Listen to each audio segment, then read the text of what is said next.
How's it going, guys? My name is Zach with the Movie Castle, and today we're going to be taking a look at Night of the Ghoul, Episode 3. This is written by Scott Snyder with art and color by Francesco Francavilla, and this is the final issue of this series. This collects parts 5 and 6 of the original Comixology release, and yeah, Dark Horse has been doubling them up, and I have to say, doubling them up, good thick paper. I really do like Dark Horse's side of this release, and I really am glad that an online book got a physical printing. That's pretty cool. And overall, I do really like this series. The idea of trying to track down a lost film, the idea that maybe elements of that film are maybe real and there's a conspiracy going on. There's a lot to like here. And this is a case of where I did like the ending, and I don't want to undersell that. You know, it wraps everything up, it does a cool job, there's fun, surreal imagery in parts of it. I did like where the film started to really break up because you were getting towards the end of the past. But that being said, I do have a few gripes, and I'm going to try to talk about the gripes without spoiling it. It's going to be a little hard, but I think I can do it. But basically, the gripes with this is, in the past, like the past 2 issues, the past and the future were balanced a lot better. And here, for the sake of the future's plot, the past plot kind of gets screwed over. It kind of gets pushed to the side, and yeah, there are big revelations in the past plot, but it didn't feel like we were living in that world as much, and, you know, I think maybe part of me likes that world better, I don't know. But there is some revelations from it, and in turn they introduce some new plot elements. And why these new plot elements are kind of cool, I guess. It wasn't anything that totally wowed me. And it's a case of introducing something new later on that technically, I guess, fit, but really doesn't feel like it. And I can't help but wonder if this was the original plan, because there's things like the mom and son in the future segments. They don't really go too far. Like, the way the mom was talking in the first couple parts, I thought she was going to have a much bigger role than she did, but then you get to these last 2 and she's not really super important, and I'm like, I could have sworn there was going to be a twist there, but whatever. But really, going in and putting in these new plot elements, it's like, I guess I can see that, but really, there are things, you know, like there is something that's revealed that happened at the studio, and I'm like, okay, but how did he not know that that was gonna happen like that? How did that part get lost to time? Because they think there's something else, and they think that that was the way it happened, and they even show, you know, that sort of bit where they mimic the Frankenstein introduction, and showing what they show here, I'm like, how does that make sense? How did the characters not know this?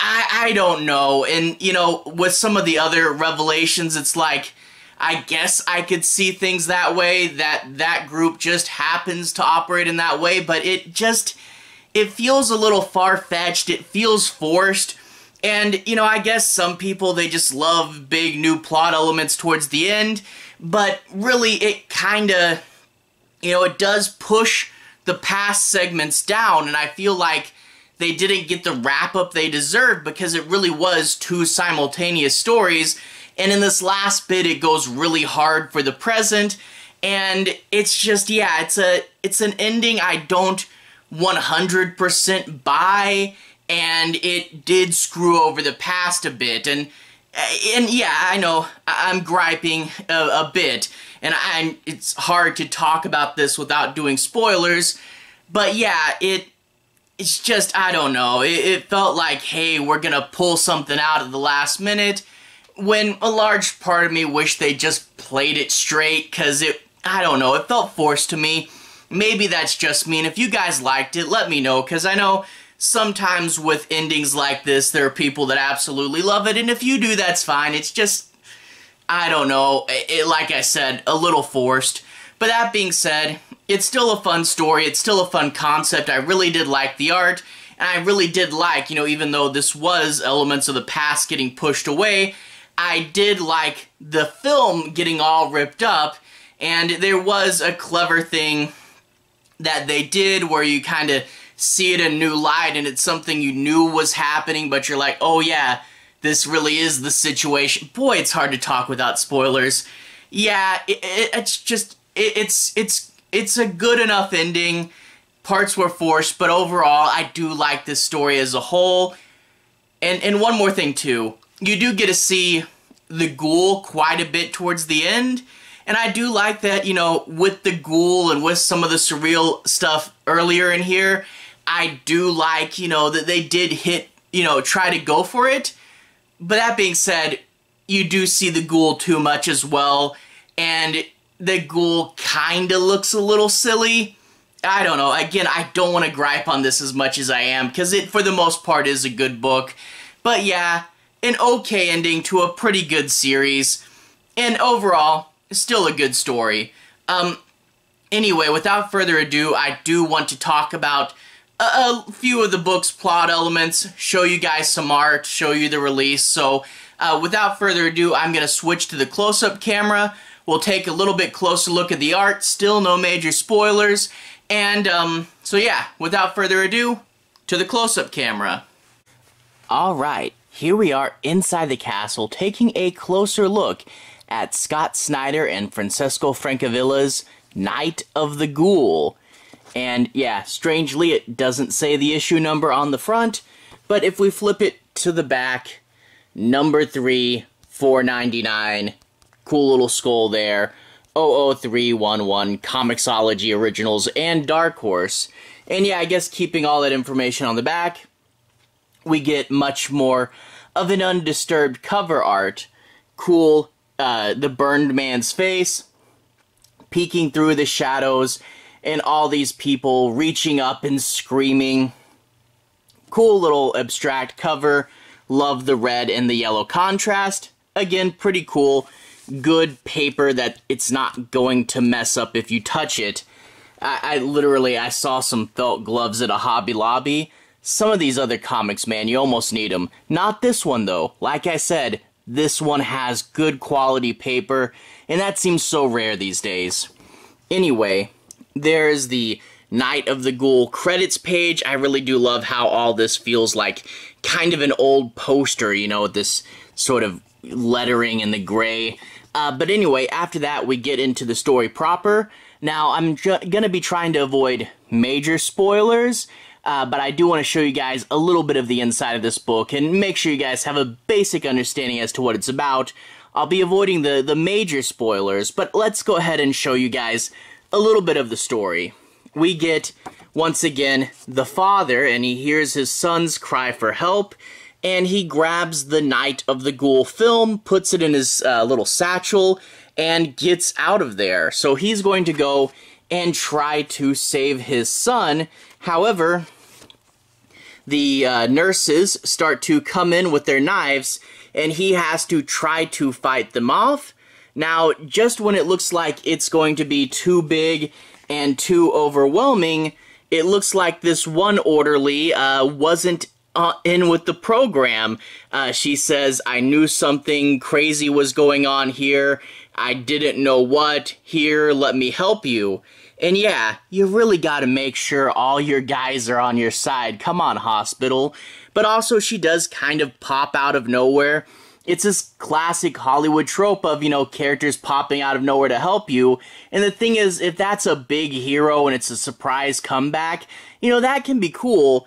And, I mean, the nurse is a fine character, it's just we don't get to know her too much. Like, I really wish there was more plot with the nurse so you really felt like you knew her, so when she randomly shows up at the end, you know, it made a bigger impact.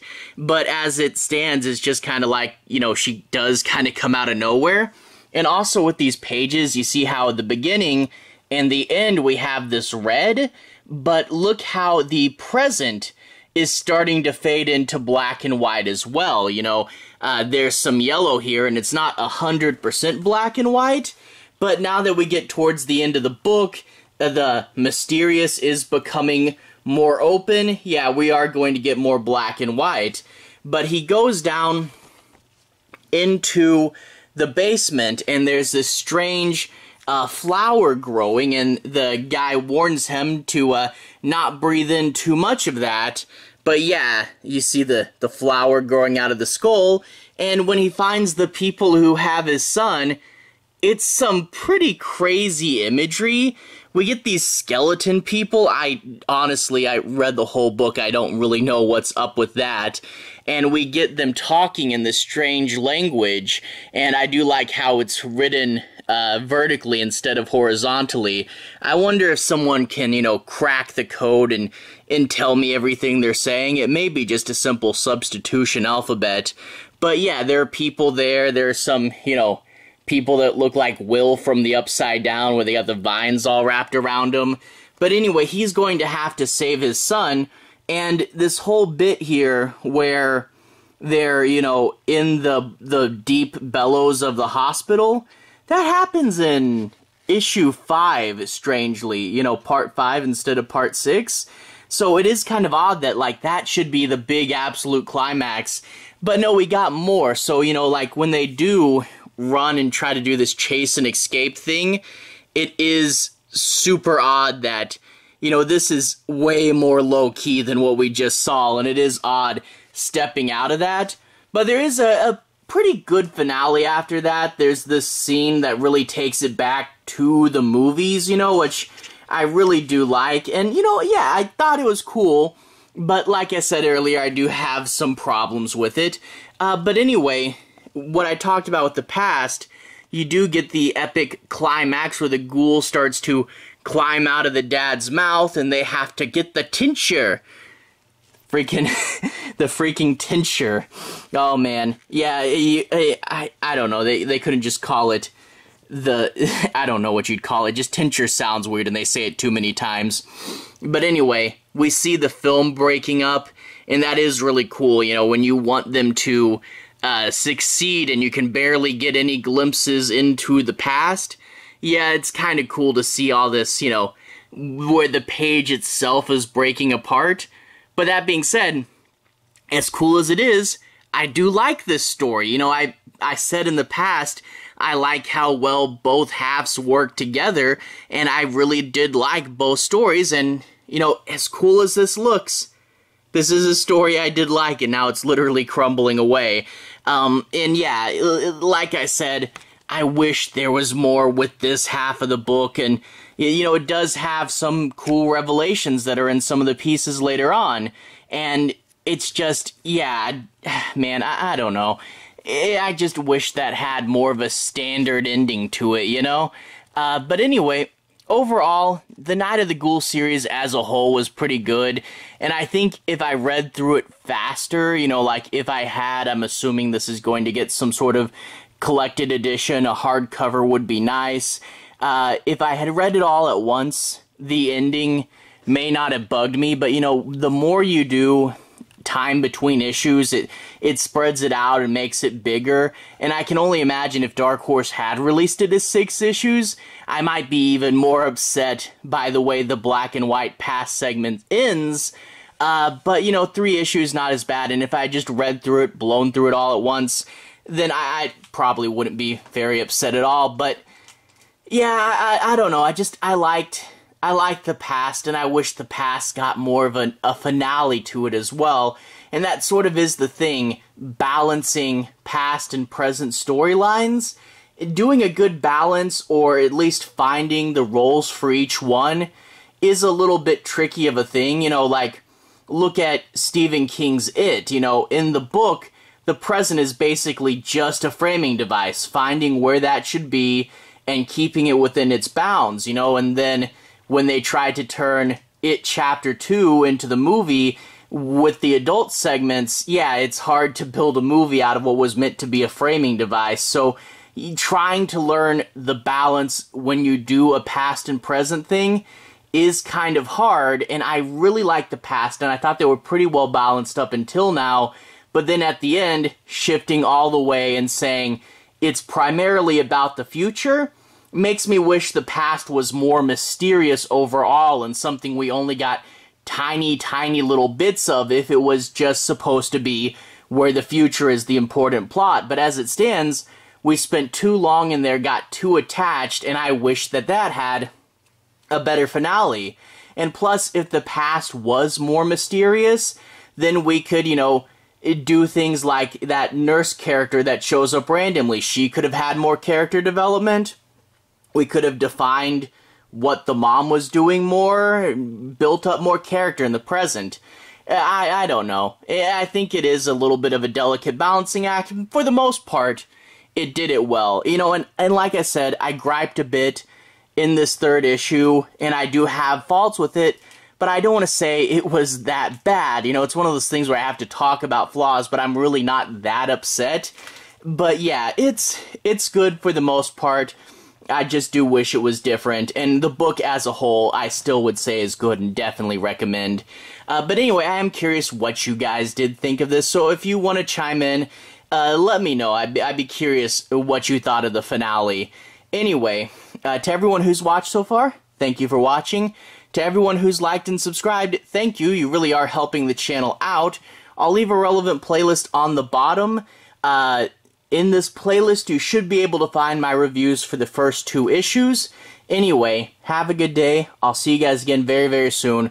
Relevant playlist on the bottom. Have a good day now.